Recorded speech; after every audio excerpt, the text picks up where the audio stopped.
Buenas tardes, profesor Pedro Grau, director de la carrera de Economía de la Universidad de Lima. Buenas tardes, queridos profesores, alumnos, profesor Ricardo Nieva.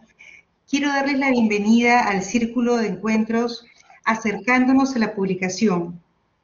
Esta vez expondrán el tema Coaliciones heterogéneas y revoluciones sociales. Doy pase al profesor Pedro Grados para sus palabras de bienvenida y continuar con el profesor Ricardo Nieva.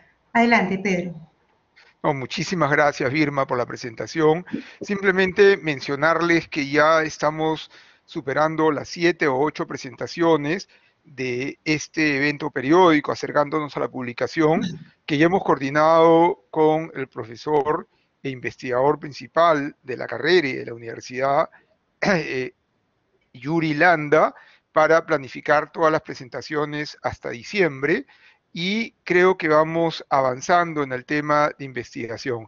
Felicitarlo a Ricardo nuevamente por su entusiasmo y por sus trabajos de investigación, y incentivar a todos a que sigamos en esa línea. Así que gracias a todos y muchísimas gracias, Ricardo, por esta nueva presentación. Gracias, Birma, también, ¿eh? Perfecto. Antes de empezar, quería contarles que este círculo de encuentros, acercándonos a la publicación, busca propiciar un espacio de encuentro y divulgación de las investigaciones de docentes de la carrera de Economía de la Universidad de Lima que fueron publicadas en revistas indexadas. El propósito es generar sinergia entre docentes que compartan interés en determinados campos del conocimiento y que puedan formar equipos de investigación multidisciplinarios. En la presente exposición se buscará explicar cómo shocks positivos de productividad pueden crear revoluciones sociales que, a su vez, generen sinergias entre miembros del sector agrícola e industrial. El expositor, el profesor Ricardo Nieva, es doctor en Economía por la Universidad de Minnesota en Estados Unidos y docente del área de Teoría Microeconómica e Investigación de la carrera de Economía de la Universidad de Lima. Contarles que al final de la presentación será paso a la ronda de preguntas. Entonces le doy la bienvenida a Ricardo y pido un fuerte aplauso para él. Adelante, Ricardo. Bienvenido. Gracias por tus palabras, Vilma y Pedro. Ok, voy a compartirles el artículo que acabo de publicar en este mayo en la revista Rationality Society. Es una revista interdisciplinaria de economía, ciencias políticas y sociología, ¿no? Creo que es importante señalar que este artículo se enmarca dentro de mi línea de investigación que tiene base en un artículo previo que he publicado en la revista Economics of Governance, que es Corruptions and Paradoxes in Alliances, Corrupción y Paradojas en Alianzas, en donde planteo una teoría en donde la productividad es el origen de instituciones corruptas, por así decirlo, pero no solo eso, sino también endogenizo, es decir, explico conflicto y desigualdad, ¿no? Es una teoría en donde esas tres variables son endógenas al modelo, ¿no? Y en ese artículo, bueno, arguyo que es consistente con ciertas regularidades empíricas, ¿no? Entonces, en mi afán por buscar maneras de probar mi teoría, creo que es interesante motivar el artículo, ¿no? Siempre, bueno, desde que inicié mi carrera en la Universidad Católica, siempre tuve la curiosidad de explicar por qué cambiaban las sociedades, ¿no? O sea, fui a hacer mi doctorado siempre con esa ilusión, ¿no?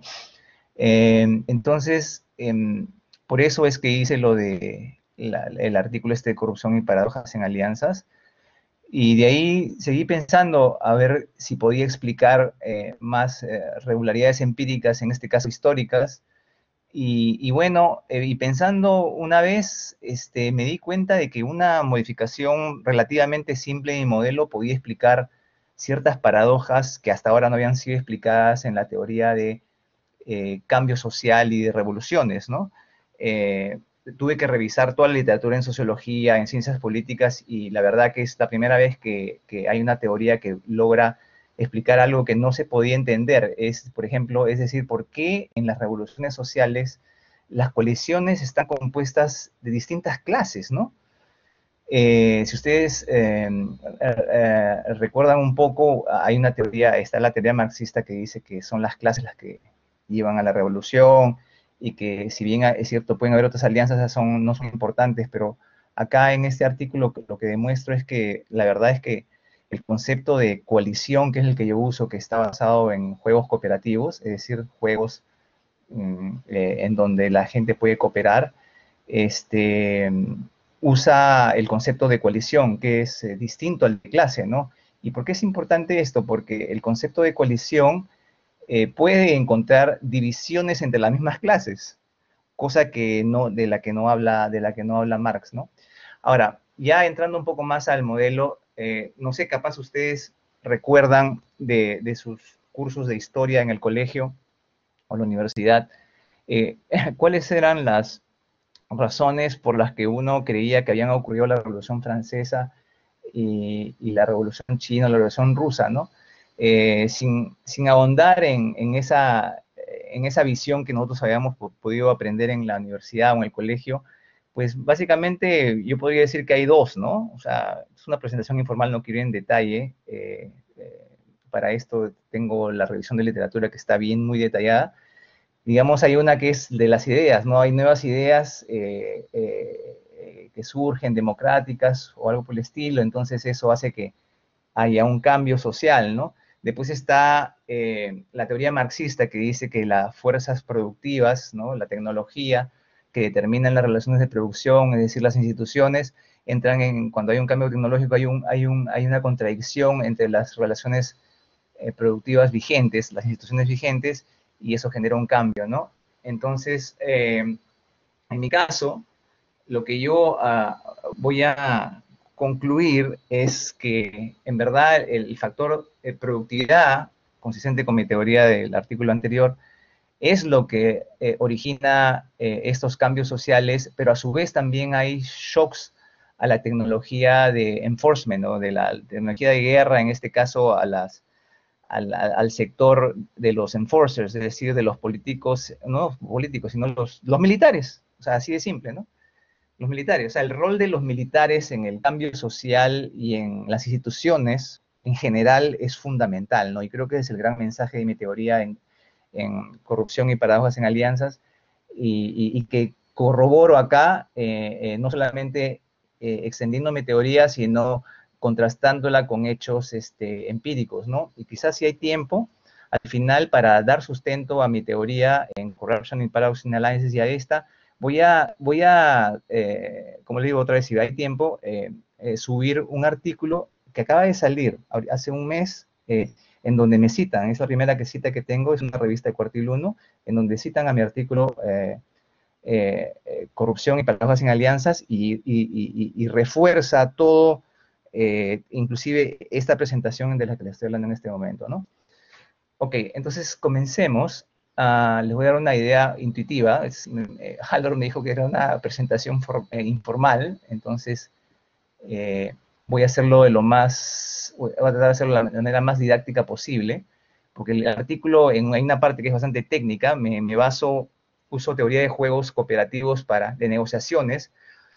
No son negociaciones entre dos partes, ¿no? Que es lo que normalmente se estudia, por ejemplo, en los MBAs, ¿no? Estas son coaliciones entre más de dos personas, ¿no? Entonces, la teoría es bastante compleja, ¿no? Inclusive en esta revista yo no hablo mucho de la teoría, sino de un algoritmo que resume, digamos, esa teoría para hacerlo bastante simple, y es bastante intuitiva, y se las voy a explicar, ¿no? Ok, entonces, vamos directo al artículo. En ese artículo yo trato de explicar el cambio institucional, ¿no? ¿Por qué ocurren? A ver, vamos a ver dónde está. Uy, uy, uy, uy. Ya, ¿por qué ocurren las revoluciones sociales, ¿no? Primero, ¿qué es una revolución social? Eso es bien importante, ¿no? es un movimiento, ¿no es cierto?, en donde, digamos, grupos de gente quieren cambiar no solamente las normas, sino quieren cambiar todas las instituciones y también hay cambios en las clases, ¿no? Y el apoyo tiene que ser popular, es decir, la mayoría de la gente, ¿no? Eso es importante, ¿no? No solamente una parte de la sociedad, sino toda la gente se revela, ¿no? Y para este ejemplo yo tomo en cuenta o considero la Revolución Francesa, la rusa y la china, ¿no? Y puede ocurrir con o sin conflicto. Sin conflicto sería, por ejemplo, la revolución de India con Gandhi, ¿no? Entonces, mi teoría va mucho más allá de estas tres, o sea, no es que trate de explicar y otras revoluciones, sino que estoy casi seguro de que se podría usar en distintas sucesos revolucionarios, pero no solo eso, sino eso se enmarca dentro de la teoría de los social movements que pongo acá, ¿no? Movimientos sociales, y estos son movimientos de todo tipo, ¿no? Movimientos ecológicos, de género. Hay una corriente, o bueno, en los sociólogos están tratando de incorporar ideas marxistas a todos estos aspectos, ¿no? Y acá lo interesante de este artículo es que yo concluyo es que el concepto de clase en verdad no es apropiado para estudiar al menos revoluciones sociales, y yo conjeturo que sucede lo mismo para otras situaciones, ¿no? O sea, yo creo que ese resultado es bien provocativo, ¿no? Bueno, ¿por qué es importante? Porque siempre entre los sociólogos o siempre entre los intelectuales se ha buscado un cierto ideal, ¿no? Una utopía, ¿no? Entonces esa es la idea de una revolución para cambiarlo todo, digamos, ¿no? Pero no ha habido, pues, inclusive a Marx se le critica que su teoría no es adecuada, ¿no? Y tenemos a otros teóricos de los movimientos sociales, Turrein, Habermas. Bueno, yo no soy filósofo, pero tuve que leer un poco de eso para entender. Bueno, gracias a la Universidad Católica que nos da algunos cursos de filosofía.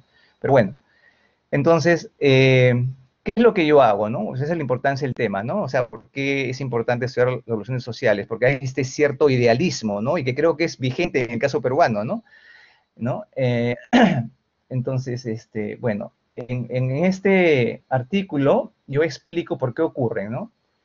Y como por definición las revoluciones conllevan un cambio institucional, ¿no es cierto? Yo uso mi modelo de cambio institucional de Nieva 2019, ¿no? Que está basado en un ejemplo que presenté en varios Economic Societies alrededor del 2003 y 2005, ¿no? Es un ejemplo que solo después de un tiempo logré generalizar, ¿no? Pero bueno, entonces, y agarro esa teoría y uso un modelo de negociación de coaliciones basado en Rey 2007, que es un teórico de juegos de la Universidad de NYU, y que es un modelo de coaliciones. ¿Y por qué? Porque las instituciones son cambiadas por coaliciones, ¿no? Entonces, cualquier modelo institucional tiene que tener este marco, ¿no? Les resumo, ¿no? En este parrafito que ustedes ven acá, está resumida la idea central, ¿no? Que es bastante intuitiva, ¿no? Que está en verdad en boca de todos, pero nadie lo ha formalizado, ¿no? Yo creo que esta es la primera vez que se hace eso, ¿no? Más que todo en base a la literatura que tuve que leer, ¿no? Y la explicación es la siguiente, ¿no? Siempre cuando se quieren cambiar instituciones, hay conflicto de intereses. Por ejemplo, ahorita se quiere cambiar la institución y Hernando de Soto dicen que hay algunos que van a estar en contra y otros a favor, ¿ok? A eso se refiere, hay intereses en conflicto, ¿no?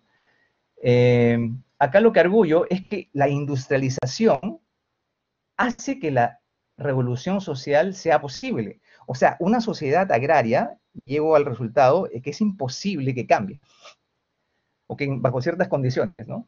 Por ejemplo, si tiene exceso de trabajo, etcétera, ahorita lo vamos a ver, ¿no? Si, bueno, si hay tiempo y me manejo bien, ¿no? ¿Y por qué, no? A ver, mejor en vez de verlo frase por frase, lo digo intuitivamente como lo tengo en la cabeza, ¿no? ¿Qué es lo que pasa? Supongamos que hay una sociedad agrícola donde hay exceso de trabajo, ¿no? ¿Cómo, ¿Cómo sucede una revolución? Digamos que hay una unidad de capital, hay industria, Entonces, esta industria necesita ese exceso de mano de obra, ¿ok? Pero, digamos, hay relaciones feudales que hacen que este trabajo no pueda migrar a la ciudad, por así decirlo.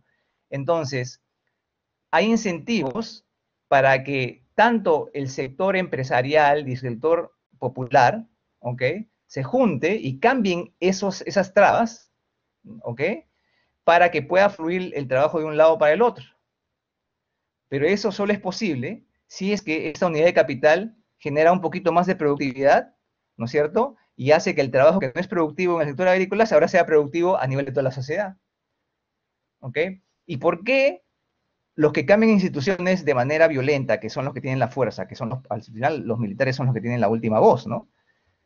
Están interesados? Porque ellos no son productivos, pues.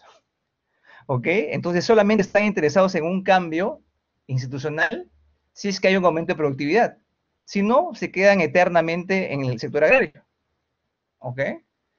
¿Y cuándo es que ocurre una revolución social? Cuando, digamos, la mitad de los militares se vuelven débiles, digamos, debido a una guerra como la que tuvo Francia, o la que tuvo China, o externa, o la que tuvo Rusia. Entonces, en ese caso, toda la gente se une, inclusive parte de los militares, contra los otros militares, el zar. Ya está. Listo. La teoría, todas estas revoluciones explicadas. Esa es la idea intuitiva, ¿no? Entonces, la industrialización, generando un shock positivo, crea sinergias entre distintas clases que supuestamente tienen intereses contradictorios según Marx. No hay tal contradicción en una revolución social. ¿Ok? Seguimos.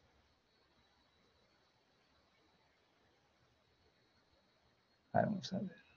Siguiente página. Eso está en este parrafito, como les digo, ¿no?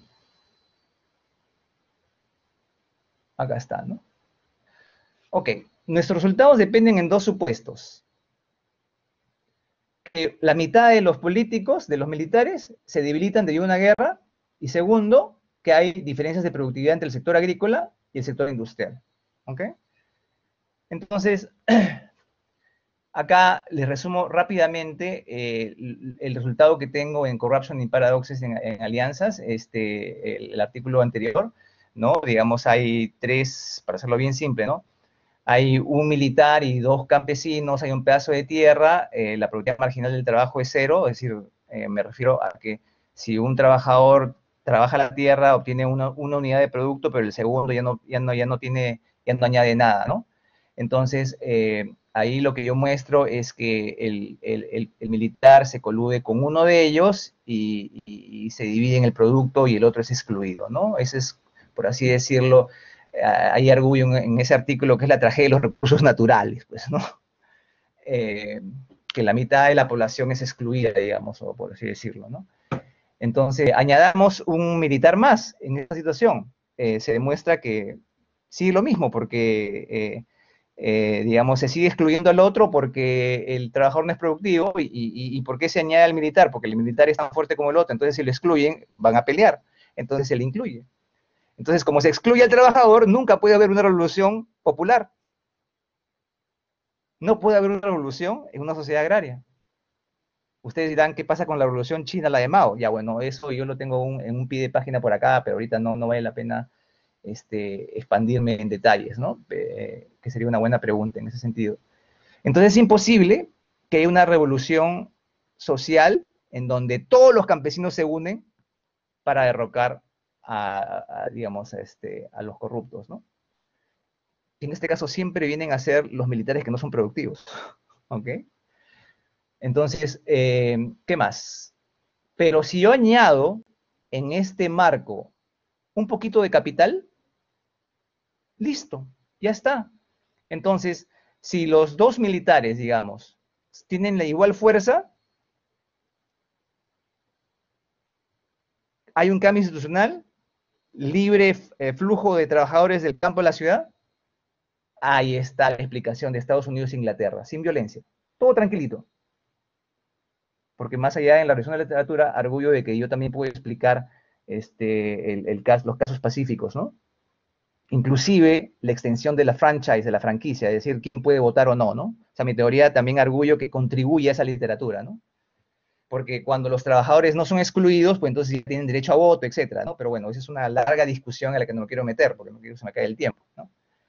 Entonces, para que vean la importancia de la idea bien simple, ¿no? Uno de los referís me dijo, pucha, ahí tienes una idea bien simple, interesante, ¿no? Entonces, es simple porque en pocos minutos creo que he podido comunicarles la idea, ¿no? Ojalá, ¿no? Preguntas al final, como dice Birma, ¿no? Entonces, ¿qué es lo que pasa ahí, no? Estos militares que antes pertenecían a la élite feudales, uno de ellos se vuelve de la élite industrial y se colude con toda la gente para derrocar al otro que se quedó como élite feudal. Más o menos esa es la idea, ¿ok? Si no hay un shock de guerra y uno de los militares se debilita, pues tenemos el caso americano, ¿no? Entonces, eso digo, ¿no? Nuestro primer supuesto, esta de la debilidad de los militares interna, es importante porque sin esa sucede el caso americano, ¿no? En la industrialización, excluir a la political elite, a los militares de la coalición, induce guerra, ¿no? Si es fuerte, no le excluyes, ¿no? Pero si es débil, lo excluyes por la misma razón que excluyes al campesino en una sociedad con exceso de trabajo. ¿Se dan cuenta?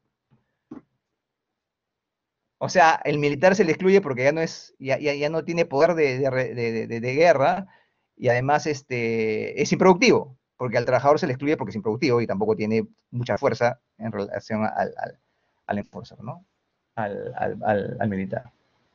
Ya está.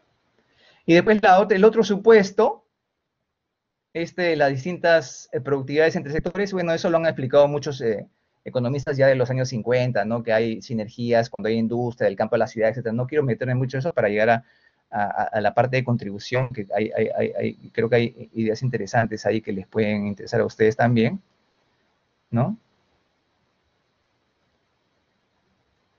Entonces, ya les he explicado la importancia de mis supuestos, ¿no? Y por ejemplo, acá les digo, ¿no? El segundo supuesto es crucial, de que hay distintas productividades entre el sector agrícola e industrial, porque sin eso, los campesinos, ¿no es cierto?, no participarían en la revolución, pues, ¿no? O sea, eso sucede solamente si son productivos y hay capital disponible, ¿no? O sea, uno de los campesinos deviene trabajador manufacturero.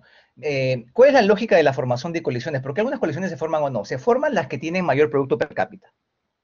¿Ok? Entonces está claro que si hay una unidad de capital y se hace el trabajador productivo, entonces la coalición de unir a los dos campesinos, uno ahora sería manufacturero, tiene un mayor producto per cápita que excluirlo. ¿Ok? Más o menos esa es la idea. Entonces, ¿y por qué mayor producto per cápita es atractivo? Porque hay producto para todos, pues inclusive el militar, que es no productivo, acuérdense, por eso es bien atractivo, son atractivas esas coaliciones, ¿no? Entonces, el militar no es un todopoderoso, ¿no? Siempre está coludido con los productivos, ¿ok? Eso es fundamental, es algo que no se ha visto en la literatura y quizás es uno de los problemas que tiene el marco teórico, los marcos teóricos anteriores, ¿no? Entonces, tiene una fortaleza que es el poder militar, pero también tiene una debilidad, que no son productivos. Por ejemplo, Maduro y sus militares tienen una fortaleza, tienen el poder militar y están coludidos con los productores petroleros. ¿Ok? En contraparte, cualquier demostración o protesta popular que pueda haber ahí, si no tienen poder militar, que es lo que pasó en Venezuela, pues no pasa nada. Igualito va a suceder en Cuba. ¿Ok? Bueno, ese es un a pie de página, ¿no? Entonces le dije que para justificar este supuesto, bueno, ya los economistas de los años 50 habían dicho que hay sinergias, ¿no? También acá hay un home market effect, que los referís y me dijeron que hable, bueno, ahí tuve que meterme a comercio, yo que no sé mucho de comercio, pucha, estuvo complicado, pero puse algo, pero no quiero ir en detalles. O sea, este supuesto está justificado tanto a nivel teórico, sino a nivel empírico, ¿no?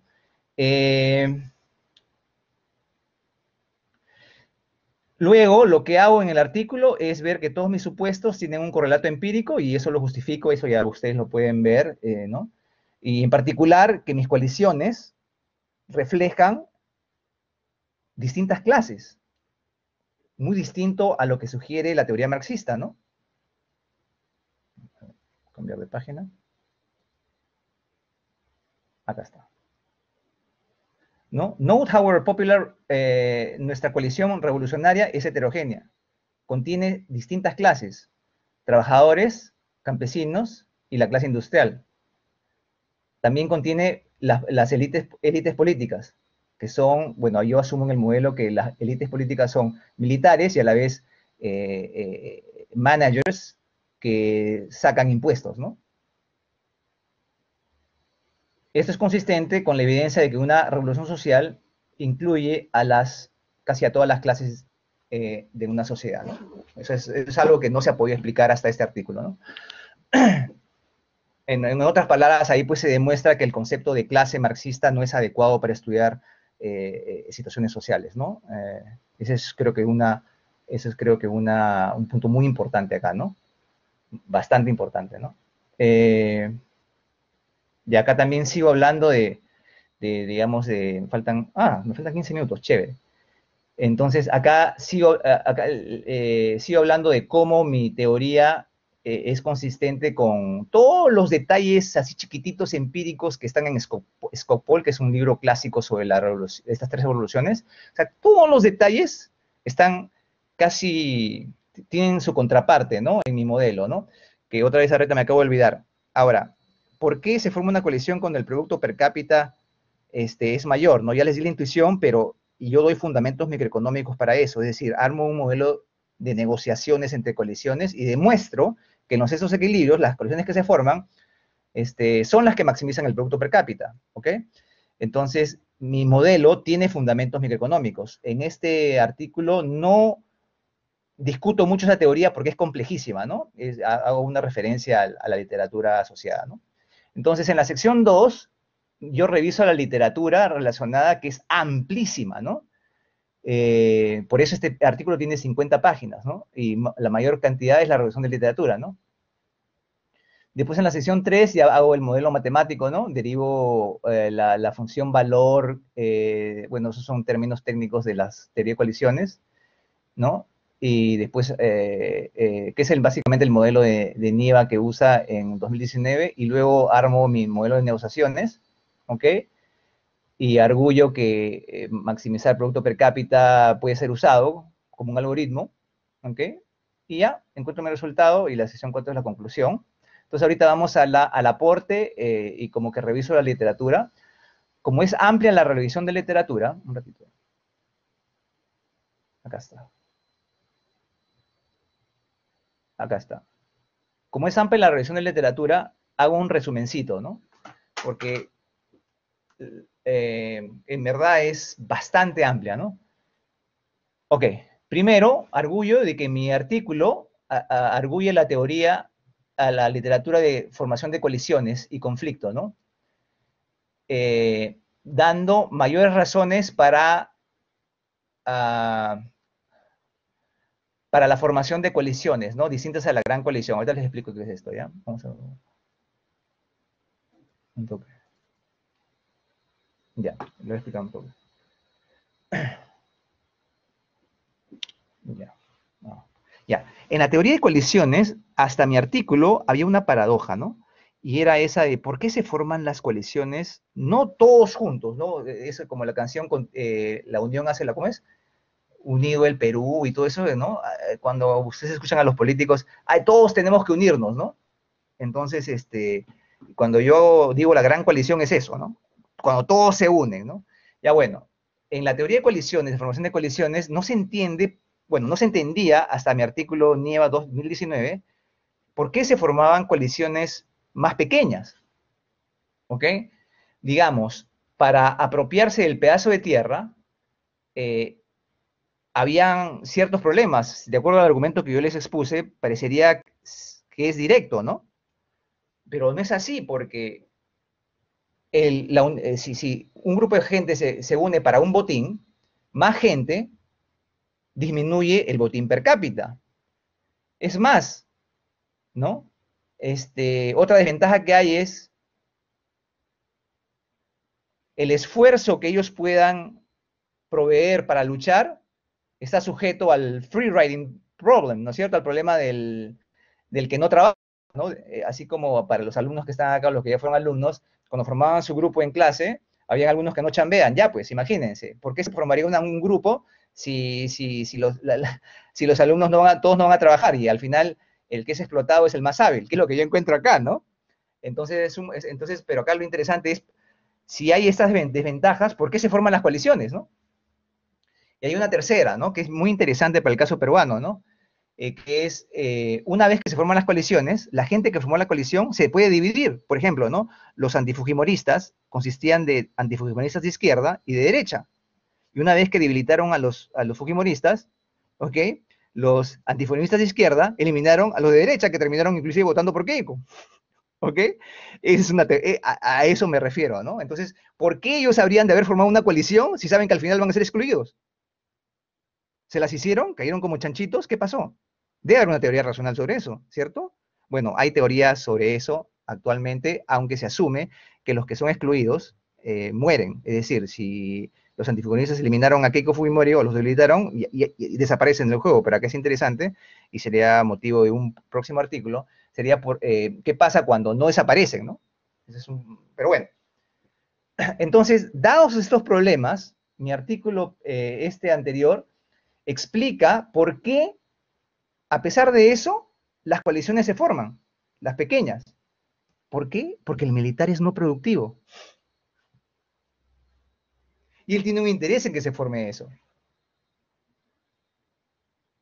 Noten qué importante es ese resultado y qué importante es el rol de los militares en todo lo que son movimientos sociales. De los que no trabajan y tienen poder político, o sea, los abogados, los jueces, todos ellos son como los militares. No son productivos, pero tienen fuerza de ley, pueden distribuir producto. Es fundamental. Ok. Entonces, acá, en este presente artículo, yo doy un motivo adicional. Otras sinergias son, ¿qué cosa? Más capital, inversión extranjera. Eso genera más coaliciones que pueden evitar revoluciones, como el caso de Inglaterra y Estados Unidos, pero pueden generarlas si hay guerras externas y la mitad de los se vuelven débiles. ¿Estamos? Ok. Y la gran contribución es que, o la diferente contribución, es que es el primer artículo que asocia un shock positivo, como industrialización, con conflicto. Eso no hay. Mi artículo anterior explica un shock negativo de productividad marginal cero, y conflicto, porque cuando excluyen a un campesino, hay conflicto. Entonces, eso es una parte. Inclusive en este artículo yo reviso esa literatura, ¿no? Ya bueno, en este caso es distinto. Hay un shock positivo, pero además tiene que haber un shock a los militares, y ahí se genera conflicto. Totalmente distinto. ¿Ok? Obviamente, hay efectos también sobre desigualdad, a lo que no me he metido acá, ¿no? Pero bueno, eso va a ser tópico de otros artículos de investigación, si me queda tiempo en la vida, ¿no? A ver, seguimos. Con respecto a la... Denme un minuto más, que se me está secando la garganta. Disculpen.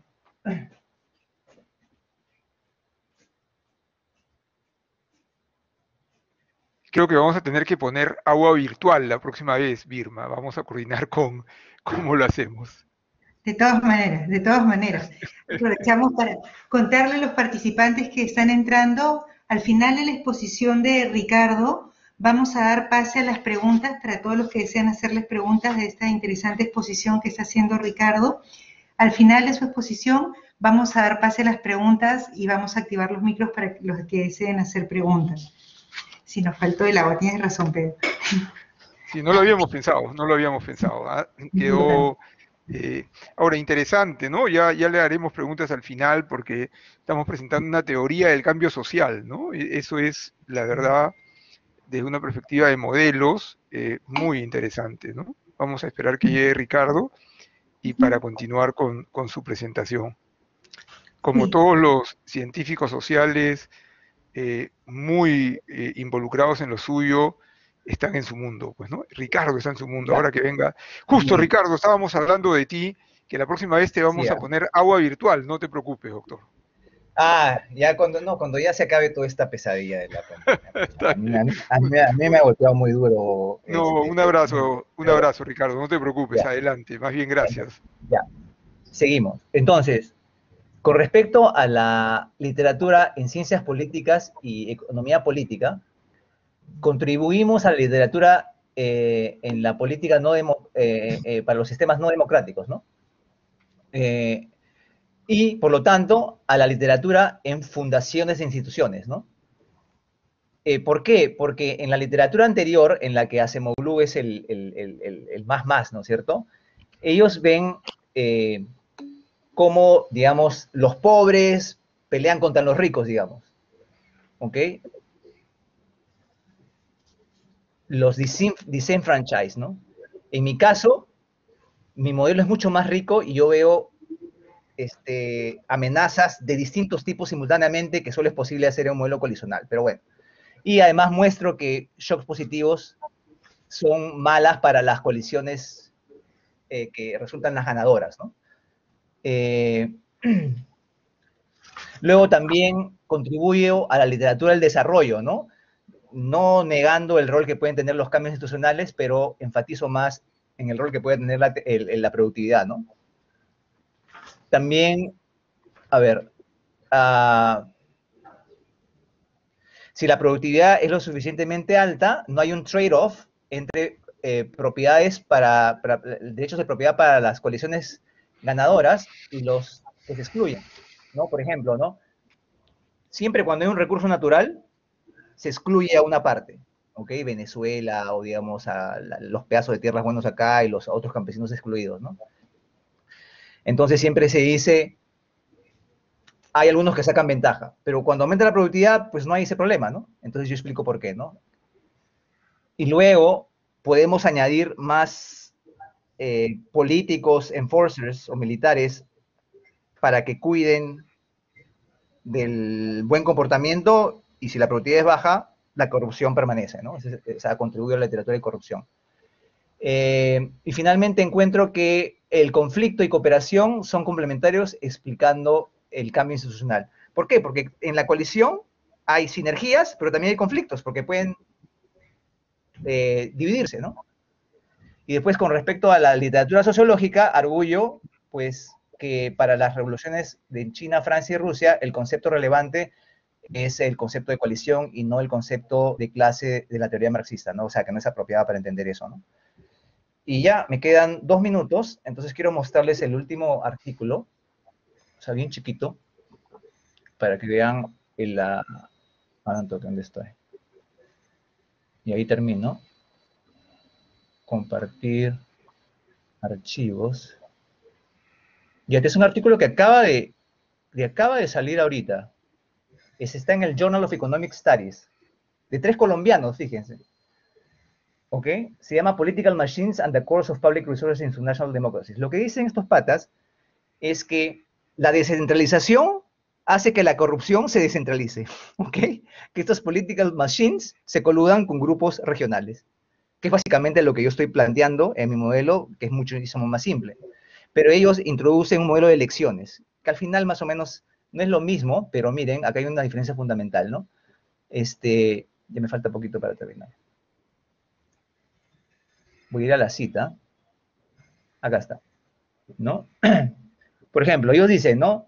Cuando el median voter is a low income citizen, cuando el votante medio tiene poca plata, se colude con el político corrupto, más o menos, ¿no? Entonces esto es parecido a lo de, ahí me pone, ¿no? NIVA 2019, va a poner a Robinson, a Semulán Robinson, pero miren, ¿ah? ¿Cuál es la diferencia acá? Low income, para mí el income es endógeno. O sea, toda la literatura previo a Corruption y Paradoxes ha puesto el income como el centro de explicaciones de muchas cosas, pero para mí eso es endógeno. Para mí lo central es la productividad. Y las implicaciones de política son fundamentales, porque si el problema es el income, entonces hay que hacer una reducción de ingreso. El problema es la productividad, hay que impulsar mayor productividad vía educación o vía inversión extranjera. Es totalmente distinto. ¿Ok? Bueno, esa es una revista de Cuartil 1. que da más fuerza no solamente a este artículo, sino al artículo que ya tengo, que les he presentado acá. Listo. Terminé. Excelente, Ricardo. Muchísimas gracias por tu interesantísima Terminé en punto. exposición. En punto. Puntualidad inglesa. Y súper interesante tu exposición, Ricardo. Muchísimas gracias. Vamos a pasar a la ronda de preguntas. Quisiera pedir, las personas que desean hacer preguntas, pueden levantar la mano. Ya se encuentran activados los micros para que podamos dar paso a las preguntas.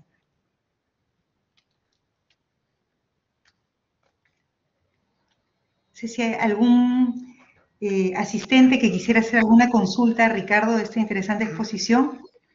Sí, me ofrezco a hacer la primera consulta, Irma. Gracias, Pedro. Excelente. Gracias, Sí, Irma. cualquier cosa Gracias, que tengas que Ricardo, por aclarar, tu sí, presentación. porque es bastante complejo No, esto, ¿eh? quiero ser provocador Sí, y dale. justo tiene que ver, creo, con teoría de coaliciones, etcétera. Si Ajá, analizamos dale. América Latina, es como un continente de permanente pérdida de oportunidades. En los últimos 20 años, quizá 30, los países que lo han hecho mejor en América Latina, según la mayoría de indicadores macroeconómicos, son los países de la Alianza del Pacífico. México, Colombia, Perú y Chile. Crecimiento del producto, bajo nivel de inflación, disminución de la pobreza, etcétera. Incluso en el caso peruano, comparativamente con Ecuador y Bolivia, lo hemos hecho significativamente mejor, más Claro, allá del discurso político, digamos, o ideológico, ¿no? claro. Y dentro de América Latina, si un país estaba en la frontera del desarrollo, ingresando al desarrollo, era Chile, y digo estaba, no necesariamente está, según una exposición de Elmer Cuba, esto requería un empujoncito del Estado, y si el Estado funcionaba bien, de alguna forma iba a poder mejorar la calidad de vida de aquellos sectores que por niveles de productividad no habían alcanzado el ingreso que esperaba. Entonces, mi pregunta muy concreta es, ¿qué ha pasado? Y si a través de tu teoría se podría de alguna manera lanzar alguna premisa o alguna hipótesis de por qué a los países que les ha ido mejor en lo económico son los países que están generando un cambio más radical. Chile a través de la constituyente, una constituyente donde además tiene una conformación complicada desde una perspectiva de economía de mercado, Perú con la casi segura elección de Castillo, México con un presidente, yo lo tildaría de populista, López Obrador, y con la muy probable, digamos, no necesariamente que sea el ganador, pero va a ser un competidor importantísimo, Petro en Colombia, que es además un eje guerrillero del M-19. Entonces, ¿cómo podríamos entender que a los que nos va mejor somos los que quizás, desde algún punto de vista, podemos dar mayores retrocesos? Gracias. Ya, a ver, normalmente no me gusta extrapolarme porque las realidades son distintas, ¿no? Bastante distintas. Eh, en verdad tengo otro artículo en donde trata de entender y explicar esta nueva situación, ¿no? Te voy a dar, mira, te voy a dar un hint, ¿ok? No quiero exponer todas mis ideas en este momento. Antes, los militares podían hacer lo que querían, pero ahora hay mucha presión internacional y eso cambia todo. ¿Ok? Eso cambia completamente todo. Es un pequeño hint. ¿Ok? O sea, para analizar eso, habría que cambiar mi modelo ese supuesto. Ya, ¿Ok? ok. Pedro, es otro juego. Eso no sucede en Venezuela, pero eso sí sucede acá y en Chile. Los carabineros no pueden matar a todos. En Cuba o en Venezuela no sabemos qué pasa, pero son los únicos lugares. Es totalmente distinto, ¿no? O sea, ya, eso en primer lugar, ¿no? Ahora, o sea, eso me impide decirte ¿qué podría pasar? Porque el modelo cambia completamente. Por ejemplo, en un modelo en donde yo tengo solamente un militar y 2 agentes, y asumo que el militar no puede reprimir, los 2 agentes pueden deponer a este. Pero lo que sucede actualmente es que la mitad de la gente está deponiendo a los otros. Acá la mitad del Perú está deponiendo a los otros, ¿ok? O sea, los excluidos están deponiendo a los que estaban incluidos, ¿ok? Y en Chile, la mitad de los excluidos a los otros. Entonces, una explicación tentativa de qué es lo que ha pasado es que simplemente la clase política y los militares, si bien es cierto, en el caso de Perú, se dieron cuenta del problema de la exclusión y por eso cambiaron la constitución y generaron desarrollo, o sea, fue por un temor parecido a China con el Tiananmen Square, ¿ok? O sea, cuando los militares se dan cuenta que su permanencia está en peligro, comienzan a desarrollar el país, ¿ok? Aunque eso tiene muchos problemas porque una vez que la gente está mejor pueden deponer a los militares, entonces tienen que quitarle las armas, ¿ok? O sea, la situación es muchísimo más compleja y Acemoglu estudia cuándo es que los militares están dispuestos a aumentar la productividad de la gente vía programas públicos, ¿ok? Es un problema bien complejo, ¿no? Entonces, primer punto, ¿no? El primer punto que hay que tomar en cuenta. La explicación a una posible explicación a tu posible pregunta sería que la solución no ha sido dada porque la clase política no previó estos shocks en donde los políticos, donde los militares ya no se pueden coludir. Entonces los agarró imprevistos. ¿Entiendes, no? O sea, porque si no hubiese esa presión sobre los militares, la cuestión seguiría igualita. Entonces, como no lo previnieron, no desarrollaron al país. O sea, lo que debe hacer Chile es impulsar una revolución educativa o inversión extranjera, pero para incluir porque acá, según mi modelo, si tú aumentas la productividad marginal del excluido, todos contentos. Mira, entre comillas, ¿ah? Porque ahí surge la posibilidad, si todos están contentos, una vez que ya todos están contentos, ¿van a deponer a los militares? O sea, la pregunta no es simple, y Acemoglu se rompe la cabeza tratando de entender eso, ¿no? ¿Ok? Y tiene algunas ideas. Él dice de cuando los militares están recontra entrenched, o sea, tienen asegurada su posición, desarrollan, como el caso de China, ¿no? O cuando hay un montón de competencia entre militares, ¿no? Entonces ahí desarrollan, ¿no? Bueno, la cuestión es más compleja, pero él no toma en cuenta esta cuestión de que los militares, si bien es cierto, son poderosos, a la vez son dependientes de los que son productivos. Entonces su modelo no va a poder explicar todo eso en conjunto, ¿no? Y un referí me dijo, tú estás explicándolo distinto, o sea, estás sacando un resultado distinto al de Acemoglu. Entonces, por eso yo arguyo que una extensión dinámica de modelo podría responder la pregunta que ahorita tú me estás haciendo. O sea, porque lo que tú me estás diciendo ahorita es, ¿por qué la clase política, los militares, no han desarrollado al país o no han incluido a la gente? ¿No? Entonces, yo te aventuro algo acá tentativo, ¿no? Que se me acaba de ocurrir ahorita, para serte honesto. Y es que no previeron esta influencia internacional que no les permite violar derechos humanos, y la cosa se le fue de las manos, ¿no? Algo por el estilo, ¿no? Pero lo que sí está claro, Pedro, y creo que lo comento en la entrevista que tú me escuchaste para la Universidad de Lima con respecto a mi primer paper, es que la solución está clara, ¿no? Es simplemente aumentar la productividad vía una reforma educativa, pero también inversión extranjera, porque para aumentar la productividad no solamente necesitas capital humano, sino capital, ¿cierto? Esa es la clave. Esa es la clave, gracias. ¿no? Y tiene que ser un sistema de mercado, ¿no? Porque no hay ningún modelo teórico ni evidencia empírica en donde las dos cosas hayan ocurrido, ¿cierto? De esa manera, y por eso la situación del Perú es preocupante, pues, ¿no? Gracias, Ricardo. Sí, no hay problema. Gracias, Pedro. Gracias, Ricardo. Vamos a darle ahora el turno al profesor Yuri Landa, que también desea hacer una pregunta. Adelante, Yuri, ¿cómo estás? ¿Cómo estás? ¿Cómo estás, Irma, Pedro, Ricardo? Hola, Yuri, qué gusto.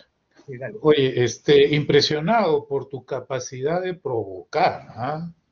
y de Solamente sacar, eso. y sacarnos digamos, de la comodidad, pues, de nuestras variables, ¿no? De la comodidad de nuestros modelos que funcionan, no funcionan, pero lo que yo acabo de escuchar de tu parte es particularmente,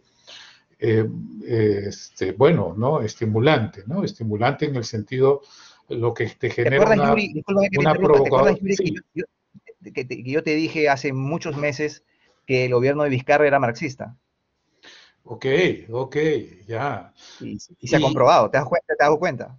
bueno, pero ahí, Todos los por ahí, ministros por ahí va y todos los... una consulta. Tengo dos inquietudes. Me has generado dos inquietudes. No sé si dentro del enfoque que tú estás desarrollando, al final me das a entender que las revoluciones eh, son buenas. Claro, Y, así es. y, Así es. y Resuelven el problema de la corrupción, resuelven el problema de ya, la corrupción. O sea, las tres ya, revoluciones resolvieron el problema de la corrupción porque deponieron al zar, que era corrupto, a todas las clases, a todos los militares no productivos. Claro ya. que pues, buenas. Ya, ya. Entonces, por ahí quizá te noto también una vena marxista, entonces, ¿no? Por supuesto, No, aguántame el no, cochinero, por supuesto, estamos, no, no, no, porque ok, el concepto de clase no es relevante en mi caso. ya, perfecto, perfecto, Y no explica, te explica el caso exitoso de Estados Unidos y hasta perfecto, y hasta te puede explicar por qué Sendero Luminoso perdió. Porque había una perfecto, contradicción entre los mismos campesinos. ¿Te das cuenta? ya. Y eso no lo vieron los maoístas. O sea, los maoístas ahorita están cegados.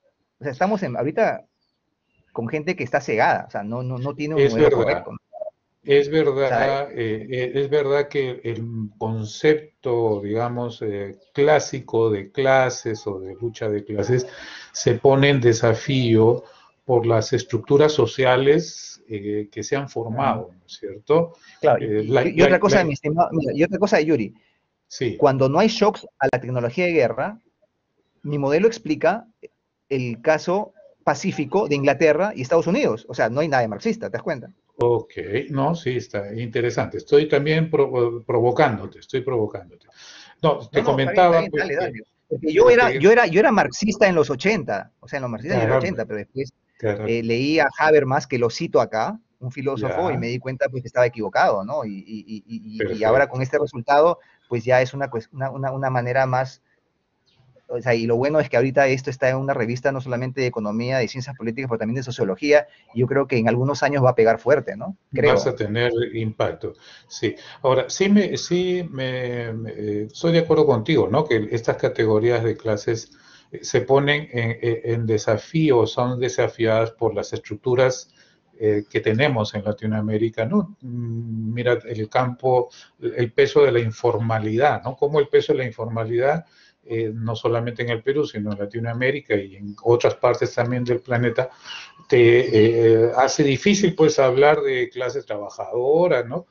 Clase Claro. dirigente, burguesa, entonces ahí hay ya otras categorías que habría que modernizar, ¿no? Ahora, pero sí siempre me llama la atención eh, Sí, eh, dale. el papel de la desigualdad, ¿no? El papel de la inequidad y los Ya, múltiples vertientes que hay en ya, nuestra historia como continente, ¿no? No sé ya, cómo incorporas eso en tu modelo. ya, mira, te lo explico ahorita al toque. Cuando el militar escoge a uno de los campesinos y excluye al otro, se genera no solamente conflicto, sino corrupción y tercero, desigualdad, porque el excluido no tiene ingreso. O sea, mi teoría es una teoría no solamente de la corrupción, sino del conflicto y la desigualdad. O sea, la desigualdad en mi modelo es endógena. Si después un nivel de desigualdad tiene efectos posteriores, por ejemplo, los coludidos, ¿no? Digamos, no quieren que vengan otra gente para que los molesten, que es lo que pasa mucho en Perú, ¿no? O sea, hay mucha gente mediocre, enquistada a distintos niveles que no quiere que vengan los jóvenes a encontrar trabajo porque lo sacan del trabajo, ¿me entiendes? ¿No? Ahora, si la desigualdad genera otros efectos, requeriría un modelo dinámico, Yuri, pero eso es muchísimo más complejo, ¿no? Ahora, sin embargo, esta desigualdad que, digamos, nos caracteriza, tiene vertientes históricas, ¿cierto? La colonia, ¿no? Claro, claro, claro. O sea, Pero siempre, o sea, además, los campesinos son tiene las excluidos, pues, ¿no? vertientes del sistema capitalista propio, trabajador versus propietario, y además tiene las vertientes de distancias geográficas o de dificultades geográficas, ¿no? Que también Claro, generan Yuri, ese desigualdad. es un buen punto. Así es, ese es un muy buen punto lo de la cuestión geográfica, ¿no? Por eso, o sea, Perú no es Bolivia, ¿no? Entonces, si ellos pretenden hacer un modelo como el de Evo Morales, el Perú es ancho y ajeno. Hay mucha teoría actualmente que apunta a eso, que el problema geográfico es fundamental, ¿no? Es fundamental, ¿no? O sea, los sistemas de propiedad, o sea, si tienes un cerro a tu costado, un sistema, tienes una barrera natural, o sea, tienes una institución natural, nadie va a invadir tu propiedad. Pero si no hay ningún cerro, pues no hay instituciones, ¿te das cuenta? Perfecto, y seguiremos conversando sobre este tema. Es apasionante, apasionante. Okay. Muchas gracias, Yuri. Vamos a darle paso a Rosaluz Durán. Adelante, Rosaluz. Hola Ricardo, buenas tardes a todos. Hola, Rosaluz, Mi pregunta, bien, gracias. Mi pregunta es sobre el pie de página que mencionaste, sobre Mao y un poquito sobre esto sí, que mencionaste sí, también te en su cuento. momento, sobre lo de Sendero Sí, Luminoso. sí, Bajo te tu te concepto, cuento el caso de China. Ya, disculpa. déjame terminar. Ajá. El asunto bajo tu definición y tu modelo, la propuesta y lo que sucedió con Sendero Luminoso es también una coalición, etcétera, porque arguiste que las coaliciones generan, o las revoluciones generan reducciones de corrupción, ¿cierto? Entonces era hacia eso, Claro. hacia donde iba a caminar el resultado. Tu modelo explica no solamente la aparición y el proceso de inicio de las revoluciones, sino también sus resultados, ¿o no? Y la última cosa es, si el papel de la productividad tiene un rol tan central en tu modelo y, digamos, planteamos diferencias de productividad entre hombres y mujeres, ¿cómo entrarían cuestiones de género en el modelo? Ya. Aguántame la segunda pregunta, ¿ya? Primero la primera Ok. pregunta, ¿ok? Primera pregunta. Bueno, primero mi modelo no es sobre Sendero Luminoso. Hago alusión al caso de China, y en el caso de China, la segunda revolución, la de Mao, básicamente lo que parece haber pasado es que ellos se financiaron chantajeando a los japoneses durante la Segunda Guerra Mundial, ¿no? O sea, el punto es que siempre tiene que haber recursos para eso, ¿no? Entonces no fue una revolución de los pobres, o sea, fue una revolución de los maoístas consiguieron financiamiento vía chantaje a los japoneses durante la Segunda Guerra Mundial, como te digo, ¿no?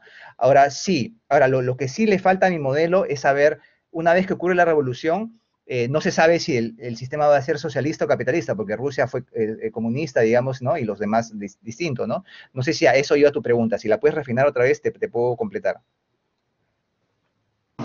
Iba más por el lado de si tus planteamientos servían para analizar lo ocurrido aquí con Sendero Luminoso. Si no, está bien. Ya. O sea, puede... Ya, no. O sea, mi estimada Rosita, habría que añadir el rol de los narcotraficantes. Si no, no se puede entender. Ok, y sobre la segunda pregunta. Ya, ¿puedes repetirla, la de la género? Para ver si es que a través de la productividad que tiene un papel central en tu modelo, asumiendo o permitiendo diferencias de productividad, en realidad no solo por género, ¿no? Sino por cualquier otro factor, podrías introducir en el modelo una serie de diferenciaciones o de roles diferentes por grupos diferentes. Sí. A mí el problema del gender siempre me ha interesado. O sea, tengo una idea bien loca ahí, pero no la digo porque cuando pongo mis vainas en Facebook la gente se escandaliza, pero sí, yo creo que la cuestión de género se puede entender mucho con lo que yo digo, pero el tema es mucho más complejo, pues, porque, como dice Meyasu, el ser humano, creo que era Meyasu, el ser humano no solamente tiene la necesidad de sobrevivir, sino de reproducirse. O sea, eso cambia totalmente todo, ¿ok? Entonces es un problema muchísimo más complejo, ¿no? Es un problema muchísimo más complejo. Pero sí, definitivamente se tiene que analizar con coaliciones, sí. Pero mira, Rosa, hay otro tipo de sinergia. No quiero sonar machista ni nada por el estilo, pero siempre, no sé, o sea, capaz te vas a molestar con lo que digo, o sea, yo no quiero ser políticamente correcto, pero más que todo dar una idea acá provocativa, ¿no? La mujer puede querer independizarse del hombre, pero al final sueña con enamorarse de él, ¿me entiendes? No lo sé, o sea, y capaz ese es el deseo de reproducción, ¿no? Tienes a Hawkins, creo que ¿no? los genes egoístas, ¿no? O sea, lo que queremos los seres humanos, o sea, lo que quieren los seres humanos son lo que quieren los genes, es decir, reproducirse, ¿no? Entonces, si bien es cierto, quisiera hacerse estar sola, necesita al hombre para reproducir sus genes, ¿no? Entonces, no lo sé. Y viceversa. Muchísimo más complejo, pero sí, definitivamente se tiene que analizar con coaliciones. Por ejemplo, fíjate en Arabia, donde hay coaliciones de hombres que se aprovechan de las mujeres jóvenes, ¿no? Obviamente.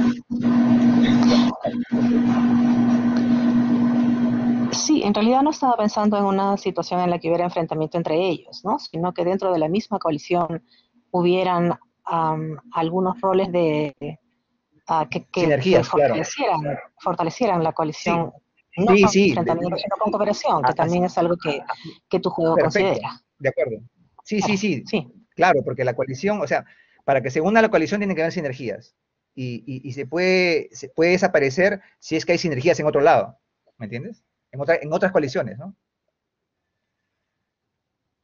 Ok, gracias. Ya, no hay problema. Excelente. Muchísimas gracias, Ricardo, por tu excelente exposición. Muchísimas gracias a todos por su participación en este importante evento. Voy a darle paso a nuestro director de la carrera de Economía, el profesor Pedro Grados, para que dé las palabras de cierre. Muchas gracias a todos. Adelante, Pedro. Gracias, Vilma. Muchísimas gracias a ti, Vilma. Muchísimas gracias, Ricardo. Voy interesante un par de minutos. La verdad ha sido provocador en el mejor sentido de la palabra, Ricardo. Esto me hace acordar discusiones académicas de cuando era estudiante, y aunque no lo crean muchos, también simpatizaba en aquella época en mi vida con algunas ideas de izquierda, sobre todo de la CEPAL, pero fui evolucionando hacia una visión más de, yo diría, de centro-derecha, y parafraseando a Vallejo, me convertí en alguien que cree en la economía de mercado y en la democracia, no por ideas aprendidas, sino por experiencias vividas. Pero más allá de mi comentario, lo interesante es lo provocador y cómo a través de artículos científicos podemos empezar a reflexionar sobre qué le conviene al Perú, qué debemos de hacer en el Perú, cuál es nuestra contribución desde la academia. Ha intervenido también Yuri, quien ha escrito, por ejemplo, mucho sobre el tema de la apertura. En alguna forma esto está vinculado con nuestra participación en la zona del Pacífico. Ha participado Rosa Luz, quien probablemente es una de las mejores expositores de análisis de los temas de género en el Perú, y creo que hay muchísimo que hacer ahí también para disminuir los temas de inequidad. Pero nada, gracias, felicitarte, felicitar a todos, tenemos que felicitarnos porque sí creo que estamos generando una cultura de la discusión con respeto e intervenciones académicas. Decirles, y con esto cierro, que ya ha sido aprobado por las más altas instancias de la universidad la revista Desafíos Empresariales y Económicos. Podrían hacerse algunos ajustes en el nombre. Esta revista, los primeros números salen el próximo año, y también está en vías de aprobación el observatorio. Entonces creo que uno de los retos principales que nos planteamos hace 2 años, la investigación va avanzando. Gracias, Vilma, gracias, Ricardo, y nada, seguiremos adelante con este tipo de eventos.